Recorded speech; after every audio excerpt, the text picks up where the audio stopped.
qu'est-ce que tu vois? C'est exactement ce qu'un opérateur de drone russe voit sur le champ de bataille.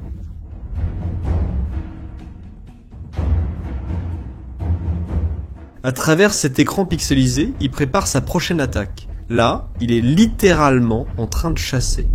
Chaque mouvement du joystick, chaque réglage de la caméra est froidement calculé. Pendant ce temps, en bas, un véhicule se déplace rapidement.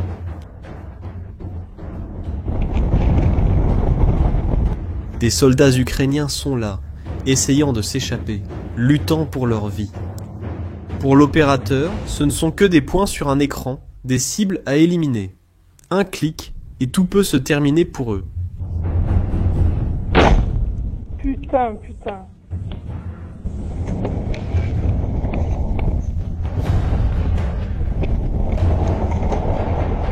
Mais heureusement, cette fois-ci, les Ukrainiens ont survécu. C'était la réalité brutale à Pokrovsk, une ville devenue l'épicentre de la guerre en Ukraine. Mais il y a quelques jours, quelque chose d'incroyable s'est produit. Pokrovsk a été libéré.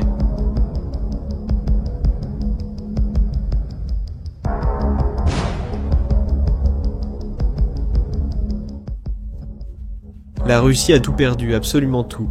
C'était le gros titre qui a circulé dans le monde entier, en août 2025. Pendant ce temps, Poutine était assis avec Trump en Alaska, négociant l'avenir de l'Ukraine.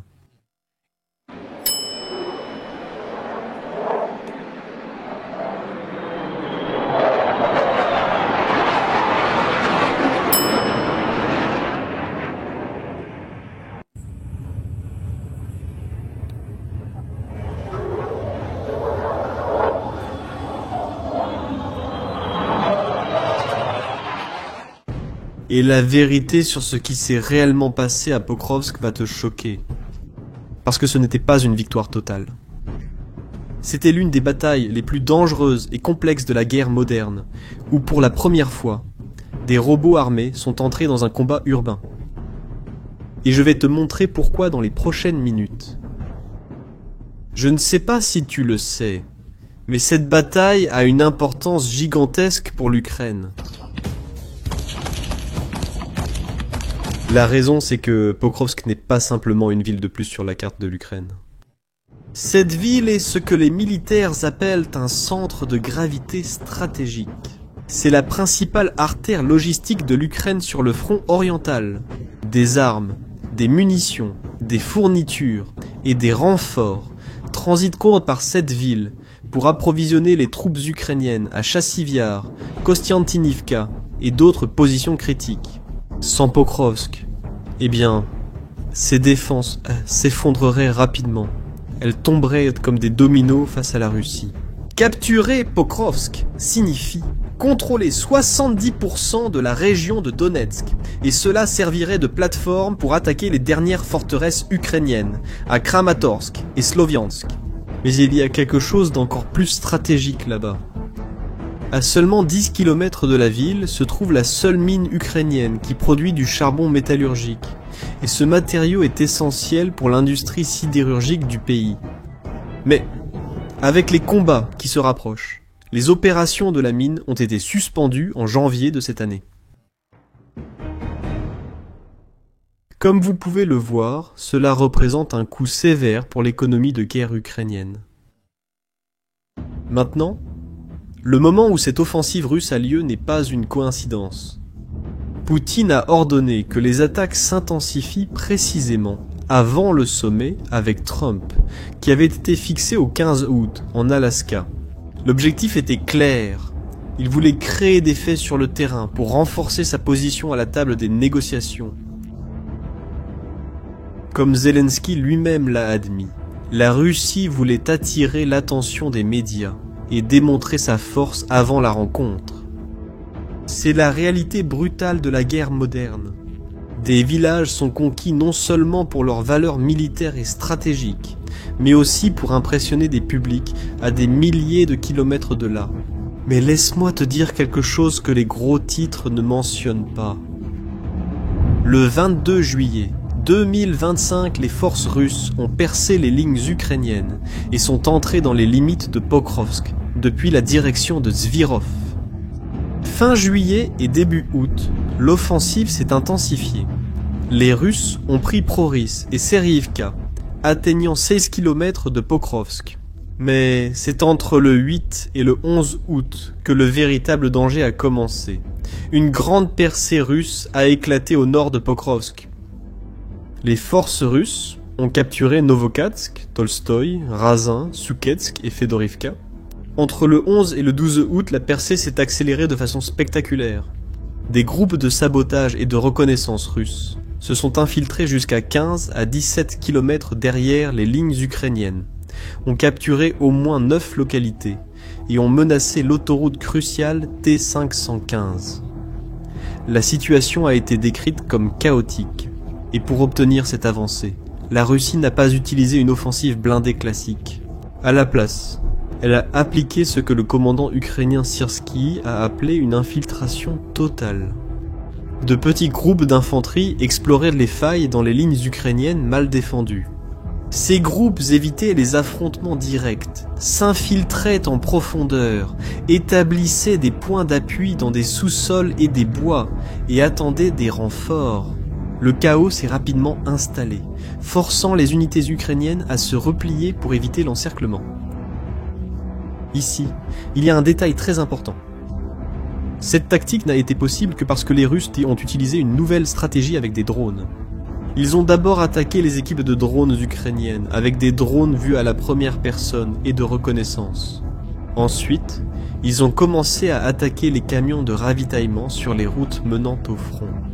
Pendant toute cette opération, le ciel au-dessus de Pokrovsk était rempli de drones des deux camps. Rien qu'en juillet 2025, la Russie a attaqué avec 6200 drones kamikazes. L'Ukraine a répondu avec des drones spéciaux reliés par des câbles à fibre optique que les Russes ne pouvaient pas brouiller. Ils ont effectivement créé une interdiction aérienne sur le champ de bataille en utilisant des drones à bas coût. Ils ont isolé les positions de la ligne de front ukrainienne. La réponse est arrivée vite.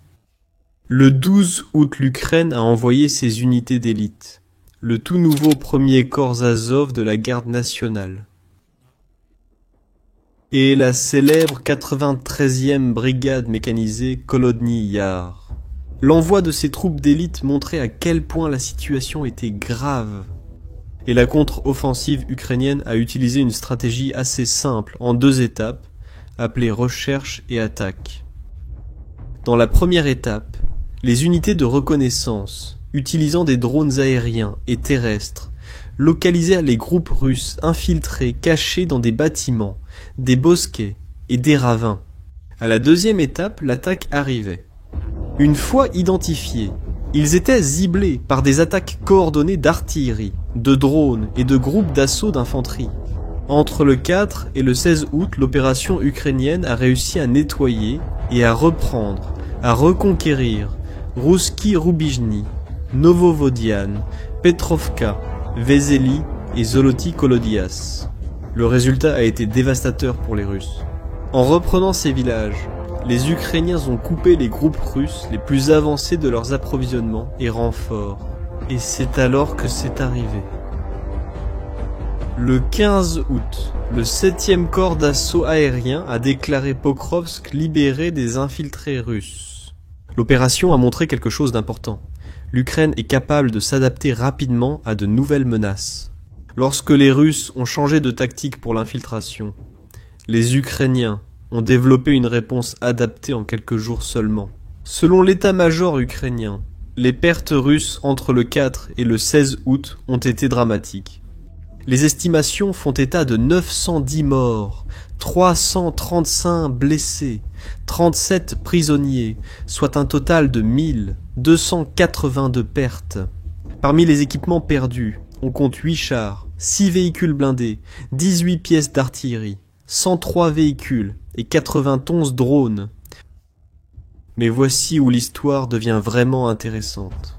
L'aspect le plus révolutionnaire a été l'utilisation confirmée de véhicules terrestres sans pilote, armés par la 93e brigade mécanisée lors du nettoyage de Rouski et Vézelay. Ceci a été l'une des premières utilisations documentées de robots armés lors d'une opération d'assaut. Les systèmes utilisés comprennent le LIUT, armé d'une mitrailleuse PKT de 7,62 mm, et le TERMIT, une plateforme modulaire à chenilles d'une capacité de 300 kg, pouvant être équipée de mitrailleuses lourdes ou de lance-grenades. Des vidéos de l'opération montraient les robots roulant sur les routes et entrant dans des cours résidentielles. Ils tiraient sur les positions russes pour maintenir les ennemis à couvert, pendant que les soldats ukrainiens avançaient.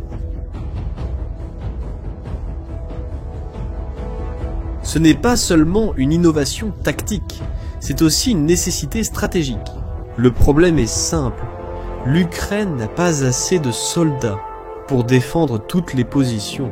La Russie, en revanche, en a profité en envoyant de nombreux petits groupes d'infanterie. Après tout, ils ont beaucoup plus de monde à disposition. La réponse de l'Ukraine: à miser sur la technologie. Nous parlons de ces robots armés en particulier. Ils sont capables de faire le travail des soldats sans mettre de vies en danger. C'est une course entre le nombre russe et la technologie ukrainienne. Maintenant, en regardant tout ce contexte, on comprend pourquoi cette victoire a été encore plus impressionnante que ce que les gros titres ont montré. Entre le 8 et le 12 août, la Russie a réussi sa percée la plus profonde depuis des mois, avançant jusqu'à 17 km. C'était une situation extrêmement dangereuse. C'est dans ce contexte que l'Ukraine a mené une contre-offensive exemplaire, a nettoyé les villages des infiltrés russes et a éliminé toutes les unités qui avaient pénétré dans la ville. En seulement 12 jours, elle a réorganisé ses forces, a amené ses meilleures unités et a mené une opération qui non seulement a stoppé l'avancée russe, mais l'a complètement inversée. Cette bataille révèle une réalité impressionnante sur la façon dont la guerre a évolué au XXIe siècle. Elle n'a pas été décidée par des chars en masse, mais par de petits groupes infiltrés. Des milliers de drones attaquent et des robots terrestres tirent avec les soldats humains. Et une adaptation technologique constante. Pokrovsk a été libéré des infiltrés russes, et l'opération est devenue un modèle de la façon de combattre les tactiques d'infiltration modernes. Cette histoire nous montre que, dans la guerre moderne, la capacité d'adaptation rapide et l'innovation technologique peuvent être aussi décisives que la force brute. Maintenant, je veux connaître votre avis. Qu'est-ce qui vous a le plus impressionné dans cette histoire? Des robots armés participent à leur premier combat, ou découvrir comment un gros titre de victoire totale peut cacher une réalité bien plus complexe. Laisse un commentaire! Si tu as aimé découvrir la réalité derrière les gros titres, abonne-toi à la chaîne et partage cette vidéo. C'est ainsi que plus de personnes peuvent te comprendre ce qui se passe réellement. Merci d'avoir regardé, à la prochaine vidéo.